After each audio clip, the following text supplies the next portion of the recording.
হোটেলে check in করেই বেরিয়ে পড়ি রাতে ডিনার করতে, কিন্তু হোটেলের চারপাশে খুব বেশি ভালো রেস্টুরেন্ট পেলাম না যেখানে আমরা বাংলা খাবার পাবো।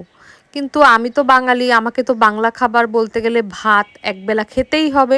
সারাদিন যা ইচ্ছা খেতে পারি, অন্তত একবেলা ভাত না খেলে তো ভালোই লাগে না। তো আর এখানকার যে স্ট্রিট ফুডে যে রাইসের আইটেম পাওয়া যায়, বিশেষ করে ফ্রাইড রাইস, সবগুলোতে একটা স্মোকি ফ্লেভার থাকে। আর স্মোকি রাইসটা না আসলে আমার ভালো লাগে না। আমার ওই সাদা ভাত কিংবা বিরিয়ানি আর ওইগুলো ভালো লাগে, বাট ওদের ফ্রাইড রাইসগুলো তো ওরকম আসলে আমার টেস্ট বাডের সাথে ওইভাবে যাচ্ছে না। আর দেখতে পেলাম বিরিয়ানি, কিন্তু জার্নি করে এসে সারাদিন বিরিয়ানি খাওয়ার মুড ছিল না। এই খাবারটা আমরা নিয়েছিলাম, এটা ছিল চিকেন টিক্কা মশালা আর একটা রাইস ছিল, ইন্ডিয়ান একটা কুইজিন। আর এখানে কিন্তু যে খাবারগুলোর স্টিম রাইসও আছে, দেখলাম ডিম ভাজা আছে, এরকম ভালো ভালো সুন্দর সুন্দর খাবার আছে। এবং এই খাবারগুলো কিন্তু বড় শেফরা রান্না করে, ভালো শেফ রান্না করে, শেফের আবার ছবি দেয়া থাকে, নাম দেয়া থাকে। আর আসলে ফ্রোজেন ফুড বলতে আমরা বুঝি যে লবণ বেশি, স্বাদ খুব একটা ভালো হবে না, কিন্তু 7-Eleven-এর প্রতিটা ফুড কিন্তু অসাধারণ টেস্ট। মাইক্রোওভেনে 30 সেকেন্ড গরম করার পর একদম ফ্রেশ একটা খাবার, আর একদম টেস্টটা একদমই মনে হয় যে নতুন রান্না করছি, এত ভালো ওদের প্যাকেজিং সিস্টেমটা। আর আমার আসলে সকালবেলায় 7-Eleven থেকে খাবার নিয়ে মাইক্রোওভেনে গরম করেই খাওয়া হতো, আর দুপুরে রাতে তো বাইরে খেতাম। এখানের এই প্ল্যাটারটা আমার ভালো লাগছিল, ডিম ভাজা ভাত আর চিকেন, এটা না আমাকে নিতে দিল না।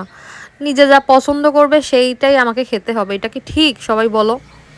তো নুডলস নিয়েছিলাম, একটা ব্ল্যাক নুডলস দেখলাম, সেটা আমি পরে তোমাদেরকে দেখাবো। তবে এখানকার খাবারগুলো কিন্তু আসলেই সত্যি খুব ভালো ছিল। আর স্মুদি নিয়েছিলাম 4টা, একটা ব্যানানা ফ্লেভার, একটা কফি, একটা হচ্ছে স্ট্রবেরি, আর একটা মিল্ক নিয়েছিলাম।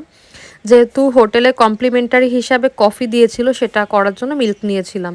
স্মুদিগুলো অনেক ক্রিমি ছিল, আর স্মুদিগুলো অনেক মজা ছিল। আমি স্মুদিগুলো বাসায় মানে মানে হোটেলে সবসময়ই রাখতাম, অনেকবারই করে খেয়েছি, স্মুদিগুলো অনেক মজাদার ছিল। আর এখানে সব ধরনের খাবারই পাওয়া যায়, রান্না করা কিংবা সব ধরনের যত রকমই টুকটাক পাওয়া যায়। আর এখানে কেকগুলো অনেক ভালো। হ্যাঁ, সামনেই কিন্তু দেখছো কেক আছে। এই কেকগুলো আসলে আমি একটা কেক নিয়েছিলাম, সেই কেকটা আমি 5 দিন পরে খেয়েছিলাম, কিন্তু কেকটা একদম ফ্রেশ ছিল।